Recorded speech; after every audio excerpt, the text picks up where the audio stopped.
বাহ বাহ বাহ, খুব ভালো তো। সকাল সকাল বেশ স্নান করে নিচ্ছে। কি পুজো দিতে হবে, আর তুমি কালকে অতগুলো শাড়ি আনলে, একটা শাড়ি দাও আমাকে। তোমার শুধু শাড়ির সঙ্গে মতলব না? আমার শুধু শাড়ি দেখো। হ্যাঁ, কেউ চাকরি পেলে শাড়ি দাও, কেউ শাড়ি আনলে। আমি যাবো বাপের বাড়ি, শাড়ি নিয়ে এসছি, এখন তোমার দেওয়া লাগবে নাকি? আমার ওইসব ধান দাও। ও ধান্দা স্বীকার করছো তাহলে যে ওইসব ধান্দা তোমার না? সকাল থেকে শুধু ধান্দা করে করে খাচ্ছে। আমি দেখছি কার কাছে কি ধান্দা করে নেওয়া যায়। তাছাড়াও ভাবলাম কালকে বড়দি শাড়ি এনেছে 4-5টা, ওইখান থেকে যদি একটা বানানো যায়। 4-5টা শাড়ি এনেছি আমি। হ্যাঁ ভালো। এইখানেই বলে যে শ্বশুর বাড়ির লোক আর বাপের বাড়ির লোক। হ্যাঁ, আমার বাপের বাড়ির লোক হলে কিন্তু 4-5টা বলতো না, ওরা আরও কমিয়ে বলতো। আর এই শ্বশুর বাড়ির লোক না, একটা আনলে বলবে 10টা এনেছে। তুমি জানো না, এটাই বাস্তব। তুমি জানো না তালুর মেয়ে ঠিক না, সব তালুর মেয়ে কি এক? হ্যাঁ, মানে যাই যাই কোনোদিন দেখো তো মিল থাকে। তাই এই কথাটা ভুল বললে। আজকে 20 বছর আমার বিয়ে হয়েছে, 20 বছর তোমার সঙ্গে ঝগড়া হয়েছে আমার কোনোদিন? এইটা দেখো, অন ক্যামেরা বলো, তুমি আমার দিকে তাকাও, হ্যাঁ বলো। অন ক্যামেরা বলো। 20 বছরে তোমার সঙ্গে আমার কোনোদিন ঝগড়া হয়েছে? যায় যায় যে সমস্ত হয়ে থাকে এখনকার দিনে পরিবেশে দেখতে থাকি আমরা। ঝগড়া হয়নি, কিন্তু মনে মনে হিংসা হচ্ছে। মনে মনে হিংসা হচ্ছে? বলছে কি ঝগড়া হয়নি, কিন্তু ওর মনে মনে নাকি হিংসা হচ্ছে। আমি শাড়ি এনেছি তাই? জ্যোতির্মা তুমি কি বলছো বলো? কিচ্ছু হয়নি আমাদের, একদম সবাই জানে। ঠিক আছে, হ্যাঁ ওই তো দেখেছো। কালকে 4খানা শাড়ি এনেছি, একটা শাড়ি চাইছি।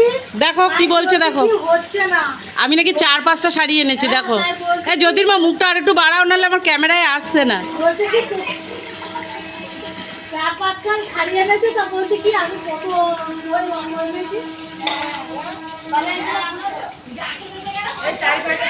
কমলা তুমি, কমলা বলো তুমি। 4-5টা শাড়ি এনেছি, আমাকে একটা দিয়েছি। ওই যে দেখো, কমলাকে একটা দিয়েছি। দুটো শাড়ি এনেছে, আমাকে দিয়েছে, দিদিকে রেখেছে। হ্যাঁ দেখেছো, দিদি বাপের বাড়ি যাবে তাই।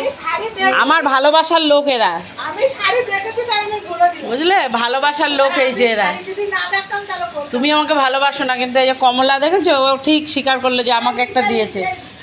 হ্যাঁ, ছোট বউ তো সকাল দিয়ে খালি ধান্দা, কোথায় কিভাবে টুপি পরে খাওয়া যাবে আর মারা যাবে। ওর আমি দিচ্ছি শাড়ি, কোথায় আমি বাপের বাড়ি যাব আলমারি দিয়ে দুটো শাড়ি বের করে দেবে তা না।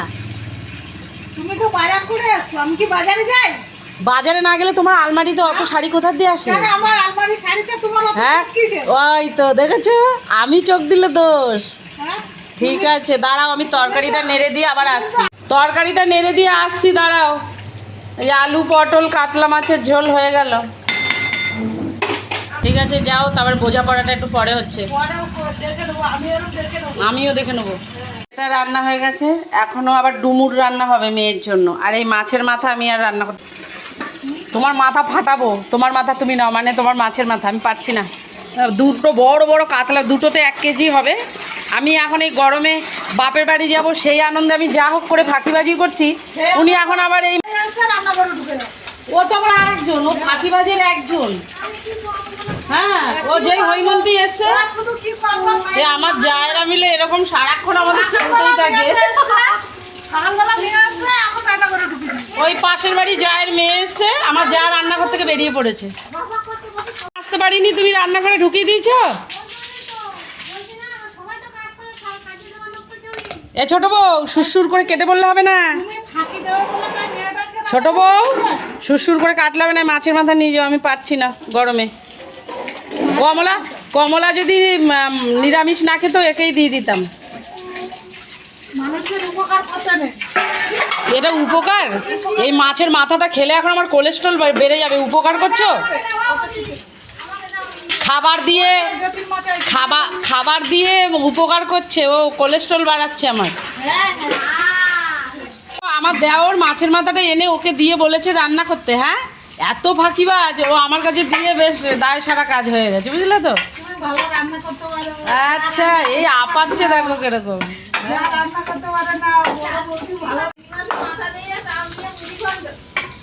আর মুড়ি ঘন্ট আর এখন আর গরমে করতে ভাল লাগছে না। করবো কেন, এখন ফ্রিজে থাক।